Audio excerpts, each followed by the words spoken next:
시편 79편의 말씀 가지고 하나님의 진심이라는 말씀의 제목으로 두 번째 말씀 전하겠습니다. 어제는 하나님의 진심 첫 번째였고 오늘은 두 번째 시간입니다.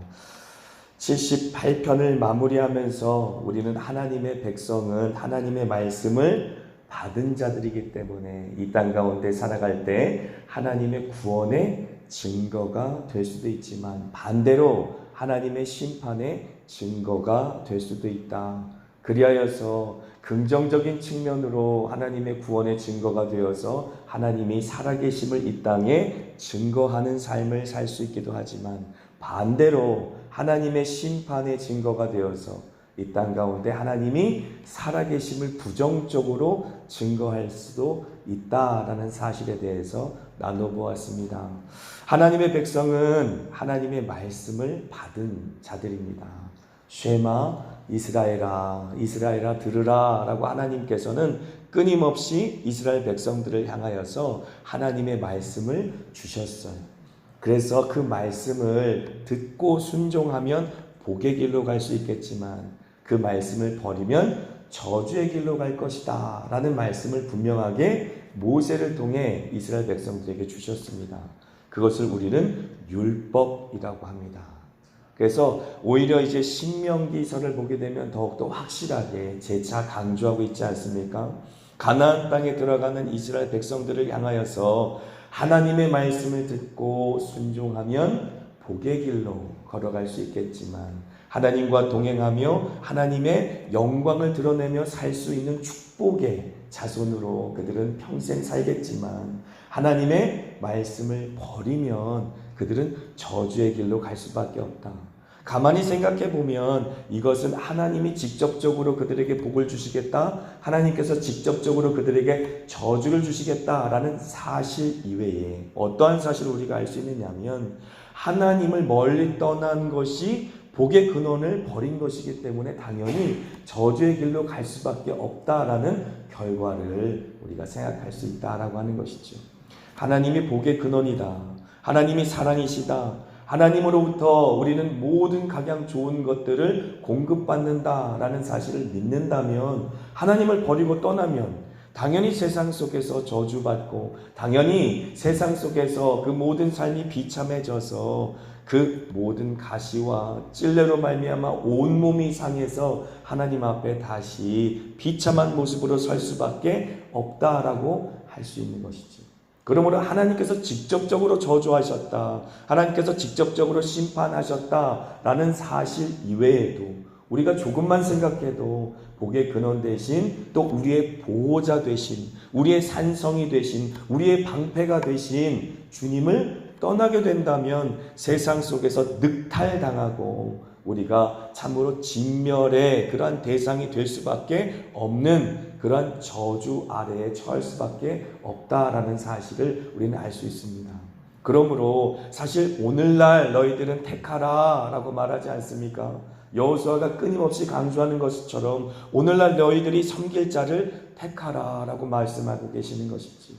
우리는 중간에 세상과 하나님 사이에 중간지대가 있다라고 끊임없이 우리 마음을 세뇌시키는 것 같아요.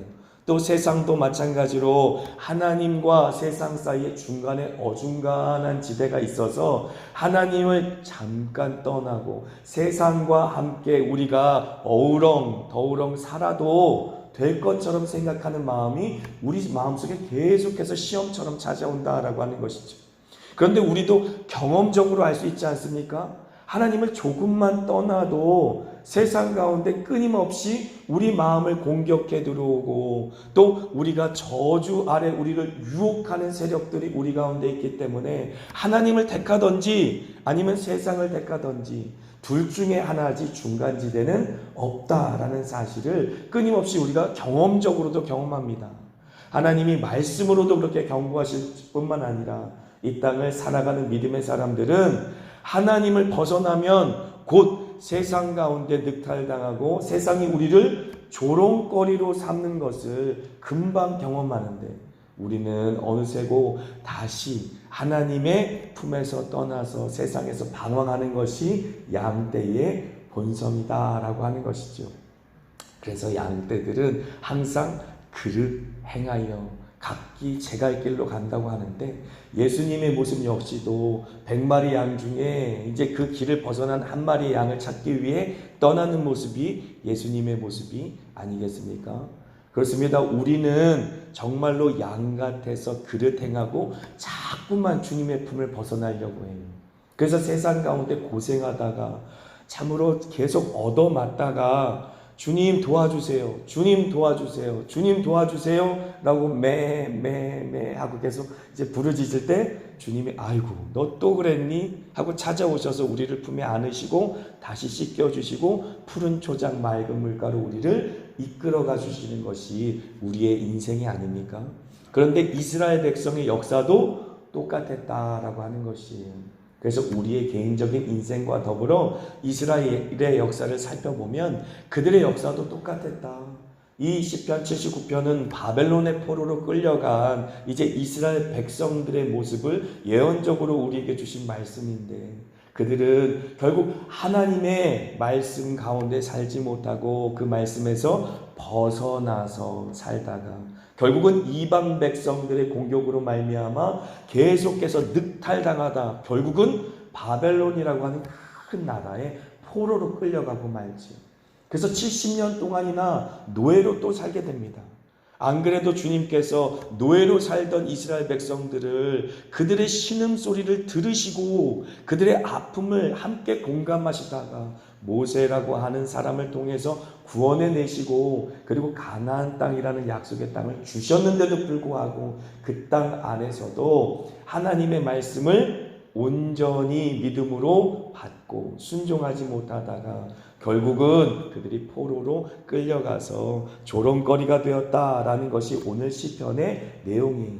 그런데 우리가 한 가지 살펴볼 것은 시편뿐만 아니라 이스라엘 백성들이 기록한 구약의 내용 중에 어떤 내용이 많이 있느냐면, 하나님 도와주세요. 우리는 이렇게 이스라엘 백성, 하나님이 선택한 백성이고 하나님의 이름이 있는 백성이고 하나님의 영광이 있는 백성이고 시은소, 하나님의 영광이 머문 하나님께 예배드릴 수 있는 유일한 백성인데 어떻게 이방 백성이 우리를 이렇게 조롱거리로 삼습니까? 라고 비탄에 젖어서 하나님께 도와주세요 라고 비탄에 젖은 울부짖음을 하나님 앞에 그렇게 외치지만, 또 한 가지의 면은 어떤 면이 있느냐 하면 그 마음속에 억울한 마음도 같이 있어요. 억울한 마음도 같이 있어요. 하나님 쟤네들 보세요. 세상 사람들 보면서 하나님 쟤네들 보세요. 우리가 아사베시 그 전에 봤잖아요. 악인들은 저렇게 형통하면서 죽을 때까지 잘 사는데 왜 하나님 우리는 조금만 잘못돼도 이렇게 얻어맞아야 되지요? 왜 하나님 우리는 조금만 하나님의 길에서 벗어나면 하나님께서 이렇게 참으로 우는 사자처럼 우리를 정말 삼킬 것처럼 달려드시는 것입니까? 안 그래도 세상 가운데 사탄 원수마귀가 우리를 우는 사자처럼 우리를 삼킬 자를 두루 찾다가 우리가 조금만 한눈을 파면 우리를 공격해 들어오는데 왜 하나님마저 우리를 이렇게 공격하시는 것입니까? 라고 억울해하는 것이죠. 이 억울한 마음이 시편 79편에도 있어요. 6절의 말씀에도 있고 7절의 말씀에도 있고, 이것을 우리가 함께 살펴볼 것입니다. 왜 이러한 마음속에 억울한 마음이 신자들의 마음속에는 있는 것인가? 1절부터 4절까지에는 이스라엘이 심판의 증거가 된 모습이 등장하죠. 그리고 이방 나라는 이스라엘 백성들을 조롱합니다. 5절부터 7절까지는 주님의 나라와 백성을 대적하는 세력에 대한 심판을 하나님 앞에 탄원합니다. 하나님 그들을 심판해 주세요. 그리고 8절부터 11절까지는 이제 시인이 회개합니다. 죄에 대한 용서와 구원을 간구하는 것이죠. 하나님 도와주세요. 우리가 회개합니다. 12절부터 13절까지는 보복과 회복을 간구합니다. 이러한 내용들이 시편 79편 이제 1절부터 13절까지 이제 계속해서 시인이 하나님 앞에 간구하는 그러한 간구의 내용이 되겠습니다. 그런데 하나님의 진심이라는 제목으로 오늘 말씀을 전한다고 하였지요. 하나님의 진심을 계속 왜곡하고 신자들이 오해하는 이유는 억울함 때문이다 라고 말씀드릴 수 있을 것이, 하나님 나를 사랑하시지 않는군요. 하나님 나를 버리셨군요. 이렇게 제가 세상 가운데 있을 때에 나를 도와주시지 않는 것은, 하나님께서 나를 심판하시는 이유는, 나를 저주 가운데 내버려 두시는 이유는 하나님이 나를 사랑하시지 않기 때문이군요. 하나님께서 나를 버리셨기 때문이군요. 라고 오해하기 십상이다 라고 하는 것이지. 그 오해의 원인이 무엇이냐면 억울함 때문이라는 것이. 억울함. 세상 사람들은 나보다 더 악하게 사는데, 세상 사람들은 아예 하나님을 모르고 사는데, 세상 사람들은 아예 하나님의 말씀조차 들어보지 못하고 사는데도 그들은 저렇게 잘 사는데, 잘 먹고 잘 사는 것 같은데 나는 그렇지 않은 것 같아서 하나님께 오해하는 마음으로, 억울한 심령으로, 그렇게 토라진 마음으로 살아갈 수 있는 것이 성도이다 라는 것을 지금 시인은 우리에게 거울처럼 보여주고 있다. 하지만 하나님의 본심은 에스겔서 18장 21절로 23절에 잘 나타나 있습니다. 물론 오늘의 시편에도 잘 나타나 있지만 에스겔서가 바벨론의 포로로 끌려간 이스라엘 백성들을 대표하며 그들의 심령을 대표하며 또 하나님이 주신 말씀을 받은 자들이기 때문에 에스겔서 18장 21절, 22절, 23절의 말씀 같이 읽습니다. 같이 읽습니다. 그러나 악인이 만일 그가 행한 모든 죄에서 돌이켜 떠나 내 모든 율례를 지키고 정의와 공의를 행하면 반드시 살고 죽지 아니할 것이라. 그 범죄한 것이 하나도 기억함이 되지 아니하리니 그가 행한 공의로 살리라. 주 여호와의 말씀이니라. 내가 어찌 악인이 죽는 것을 조금인들 기뻐하랴. 그가 돌이켜 그 길에서 떠나 사는 것을 어찌 기뻐하지 아니하겠느냐. 이것이 바로 하나님의 본심이라고 하는 것이죠. 하나님의 진심이라고 하는 것입니다.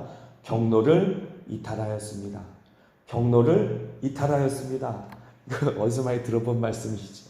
하나님께서 계속 경로를 이탈하였습니다. 너네들은 하나님의 말씀을 받은 자야. 내가 어디로 가야 될지, 물론 그 길이 좁은 길이고 또 십자가의 길인 것 같지만 나와 함께 가자라고 내가 너를 부르지 아니하였느냐. 일어나라, 일어나라, 나와 함께 가자라고 내가 너의 손을 붙잡지 아니하였느냐. 그래서 너가 저주 아래에 있을 때에, 너가 사망의 음침한 골짜기 아래서 신음할 때에 너의 손을 붙잡고 내가 구원하지 아니하였느냐. 그러므로 이제는 너는 다른 길로 가지 마라. 너는 나의 양떼이다. 너는 내가 너를 구속하였고 너의 이름을 불러서 지명한 자다. 그러므로 너는 나와 함께 가야만 한다라고 다시 구원의 자리로 초청하고 계시는 것이죠. 경로를 이탈하였습니다 라고 주님께서는 계속해서 돌이키면, 회개하면 그것이 내가 기뻐하는 것이다. 나는 너를 절대 심판하기를 원치 아니하고 진노 가운데 내버려두지 원치 아니한다. 그리고 이방의 조롱거리가 되기를 원하지 아니한다. 그것이 바로 하나님의 진심이다 라고 하는 것이지. 그런데 에스겔서 18장 29절에는 뭐라고 말합니까? 같이 읽습니다. 그런데 이스라엘 족속은 이르기를 주의 길이 공평하지 아니하다 하는도다. 이스라엘 족속아, 나의 길이 어찌 공평하지 아니하냐? 너의 길이 공평하지 아니한 것이 아니냐? 하나님과 지금 흥칫뿡하면서 싸우는 거예요. 하나님은 나한테 공평하게 하지 않으셨어요. 저 세상 사람들 보세요. 저 사람들은 저렇게 사는데도 저렇게 복받은 것처럼 살고, 하나님 없는 것처럼 사는데도 저렇게 잘 사는 것 같고, 배부르게 사는 것 같고, 그 얼굴에 기름이 잘잘잘 흐르는 것 같고, 죽을 때까지도 저렇게 잘 사는 것 같은데 하나님은 나한테 공평하지 않으십니다. 억울합니다. 억울합니다. 억울합니다. 라고 주님께 지금 외치고 있는 거지. 무엇이 억울합니까? 하나님께서 내가 죄 가운데 있을 때 구원하셨는데, 그 큰 은혜를 받았는데 어떻게 공평하지 않다고 말씀을 할 수가 있단 말입니까? 하나님의 법도를 알지 못해서 죄 가운데 살 때가 이전으로 족한데도 불구하고 하나님의 법도가 없이 사는 사람들을 보면서 부러워하는 것이, 그것이 공평한 것입니까? 하나님의 은혜, 그 은혜의 품을 모르고 사는 것이 그들이 부러운 것입니까? 하나님의 사랑을 모르고 살아가는 그들을 바라보면서 부러워하는 것이, 그것이 합당한 것입니까? 그런데 이스라엘 백성들은 그렇게 불평하면서 살았다, 원망하면서 살았다라고 하는 것이지요. 오늘 우리가 읽은 시편 6절에도 이렇게 말하고 있습니다. 같이 읽습니다. 주를 알지 아니하는 민족들과 주의 이름을 부르지 아니하는 나라들에게 주의 노를 쏟으소서. 억울합니다 주님, 공평하지 않습니다 주님. 오히려 나를 징계하지 마시고 하나님의 알지 못하고 하나님을 저주하고 주님의 이름을 부르지 않는 저 이방 백성들을 주님께서 심판하시는 것이 오히려 공평한 것이 아닙니까? 라고 지금 억울함을 호소하고 있다라고 하는 것이지. 그런데 이것을 아셔야 돼요. 하나님께서는 하나님의 백성들, 하나님의 은혜 장중에 붙든 백성들에게 하나님의 징계가 속히 임하는 것이 오히려 은혜이다라고 하는 것이지. 하나님의 아들이고 하나님의 딸이기 때문에 징계하심으로 말미암아 바른 길로 이끌어 주시는 것이 오히려 은혜이다라고 하는 것입니다. 왜 억울합니까? 세상 사람들과 비교했기 때문입니다. 하나님의 백성들은 세상 사람들과 더 이상 자신의 삶을 비교할 자들이 아닌 것이, 하나님께서 구속하셨고 하나님의 하늘 백성, 하늘의 소망을 가진 백성인데 어떻게 세상 사람들과 비교합니까? 하나님의 백성들은 세상 사람들과 비교해서 억울합니다, 공평하지 않습니다, 그렇게 이야기할 사람들이 아니라 하나님의 말씀 앞에 서야 될 사람들이다 라고 하는 것이지. 하나님의 말씀을 거울 삼아 하나님의 말씀 앞에 서야 될 사람들이 하나님의 백성들이다. 하나님은 말씀하시는 하나님이, 그 좋으신 하나님이 그 놀라우신 음성으로 나에게 지금 말씀하고 계시는데, 그 말씀을 내가 받았는데도 불구하고 그 말씀은 버려버리고 세상 사람들과 비교하면서 억울하다라고 말하는 것이 우리들의 죄성이다라고 하는 것이지. 하나님의 은혜가 있는 백성일수록, 하나님의 은혜가 지금 현재적으로 임하여 은혜를 체험하는 성도일수록 하나님의 징계는 확실하고 하나님의 징계는 신속합니다. 그것을 우리가 어떻게 알 수 있습니까? 하나님께서 하나님의 백성을 은혜의 장중에 모으시고, 자 이제 우리가 함께 가자, 이제 하나님의 백성으로서 이방의 모든 열방을 향하여서 내가 살아있음을 내가 너를 통해 증거할 거야 라고 하나님의 백성을 모으셔서 이제 한 걸음 내딛기 시작하기 시작한 구약시대의 이스라엘 백성들 가운데는 어떤 역사가 있었어요? 아간의 역사가 있었어요. 그래서 하나님의 심판이 신속하게 임해서 아간을 통해서 아골 골짜기가 생기지 않았습니까? 하나님께서 참으로 그들을 보면서 눈물 지시고 탄식하셨던 너희들의 죄를 제하여 버리자, 그리고 이제 나와 함께 가자 라고 말씀하셨던 아간의 사건이 있었어요. 그러면 신약시대에는 어떤 사건이 있었죠? 하나님의 성령이 임하여서 이제 교회가 태동하고 교회가 시작하기 시작하였는데, 하나님 앞에 헌금하다가 속인 아나니아와 삽비라를 하나님께서 치셔서 한날에 죽이신 사건이 있었어요. 어떻게 하나님 그렇게 하실 수 있습니까? 라고 반문할 수 있겠지만, 오히려 그것이 공동체에게 큰 유익인 것은 하나님이 나와 함께 하신다, 하나님은 죄를 미워하신다, 하나님은 거룩하신 하나님이다, 하나님의 나라가 하늘에서 존재하는 것처럼 이 땅 가운데 우리들 두세 사람이 예수의 이름으로 모인 공동체 속에 함께 하신다라는 사실을 가시적으로 보여주신 사건이다라고 하는 것이죠. 그렇다면 반대의 사건은 무엇입니까? 로마서 1장 24절부터 34절에 뭐라고 말씀하십니까? 내버려 두사라고 말씀하시지 않으십니까?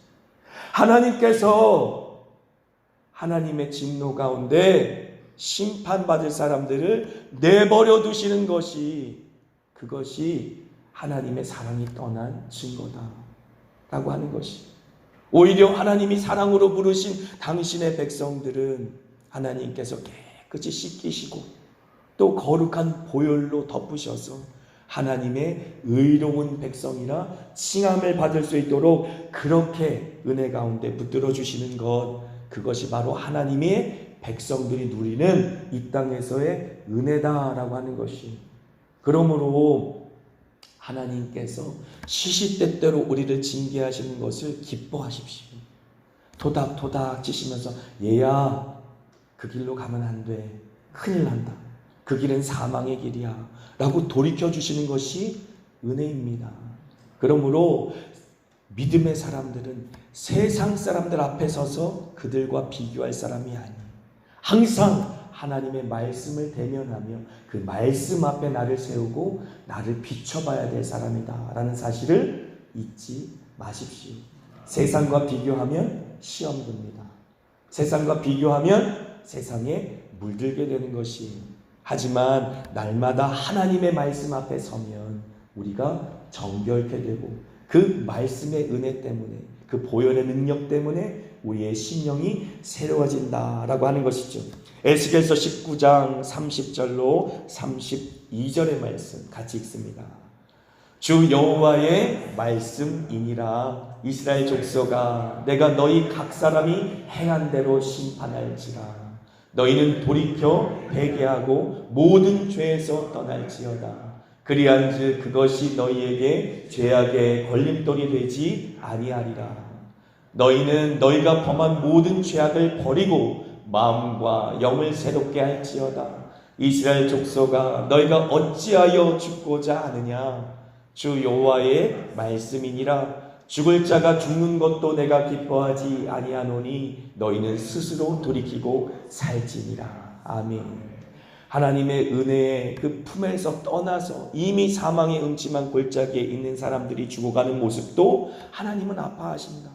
그래서 그들을 살리기 위해서 내가 너를 구속하고 내가 너를 지명하여 불러서 너를 마치 이 땅에 세운 선지자처럼 이 땅에 세운 선교사처럼 그들을 구원하기 위해서 이방의 빛을 발하라 라고 이방의 빛이 되게 하였는데, 그래서 이제 마치 깜깜한 바닷속에 그 길을 잃어버린 배들이 길을 찾을 수 있는 진리 등대가 되게 하였는데 그 등불을 끄지 말고 정말로 이 땅에 살아가면서 그 빛을 지속적으로 밝히는 자가 되는 것이 내가 기뻐하는 길이다 라고 말씀하고 계시는 것입니다.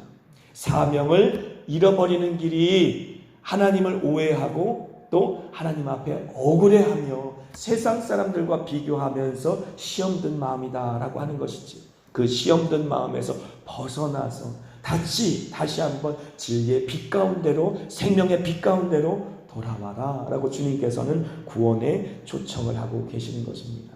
예수님께서도 말세지마를 살아가는 성도들에게 이러한 권면을 하셨어요. 예수님은 비유로 들어서 여러 가지 이제 말씀을 베풀어 주셨는데 마지막 때를 어떻게 비유하셨냐면, 이제 주인이 이제 청지기들에게 그 모든 소유를 맡기고 잠시 먼 곳에 떠나는 모습을 자꾸 얘기해 주세요.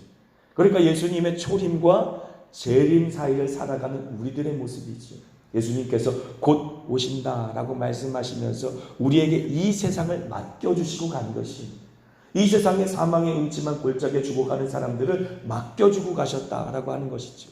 그들에게 하나님이 주신 말씀을 그대로 전달하며 그들을 구원하며 살도록 그렇게 우리를 청지기로 맡겨주셨고, 또 진리를 수호하고 진리를 전해야 되는 교회를 맡겨주시고 가셨죠.